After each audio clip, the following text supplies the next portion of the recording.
एबे भी आंचलिक पाणीपाग विज्ञान केन्द्र पक्षर पाणीपाग को नहीं एक बड़ खबर सामना को आसी। सूचना अनुजाई माड़ी आसुची भयंकर कालबैशाखी। 13 जिला को ऑरेंज वार्निंग जारी। राज्य में कालबैशाखी प्रभाव जारी रही। सोमवार अर्थात गतकाली मेघुआ पाग जो राति आश्वस्ति मिली। तेबे आगामी 3 दिन जाए प्रबल वर्षा और पवन संभावना थिबारु पाणीपाग विभाग सतर्क करिछि। सोमवार अर्थात गतकाली राज्यर प्राय सबु जिले में प्रबल वर्षा होइछि। आज बालेश्वर, भद्रक, जाजपुर, केन्द्रापड़ा, कटक, जगतसिंहपुर, मयूरभंज, केन्दुझर, सुंदरगढ़, नवरंगपुर, कोरापुट, कलाहांडी एवं रायगड़ा जिला को घड़घड़ी सहित प्रबल अति प्रबल वर्षा नहीं ऑरेंज वार्निंग जारी करछि पाणीपाग विभाग।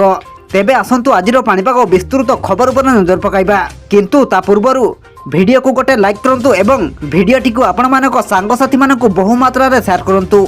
जदि आम चैनल रे आपण प्रथम थर भिडियो देखुछंती ताहले एबे ही चैनल को सब्सक्राइब करी पाखरे थिबा बेल आइकन को प्रेस करी ऑल नोटिफिकेशन को ऑन कर रखंतु, जहा द्वारा आगो को एमिति पाणीपाग संबंधी लेटेस्ट ब्रेकिंग न्यूज आपण माने सर्वप्रथम आम चैनल माध्यम रे पाई परिबे। पाणीपाग विभाग पक्षर मिलिथिबा सूचना अनुसार वर्षा समय पवन वेग घंटा प्रति 50 रु 60 किमी पर्यंत बहिबा नै सूचना दिया जाइछे। सेहीपरि मयूरभंज, केन्दुझर, बालेश्वर एवं रायगड़ा जिलार किछि स्थान रे कुआपथर माड़ हेबा नै मध्य आकलन करा जाइछे।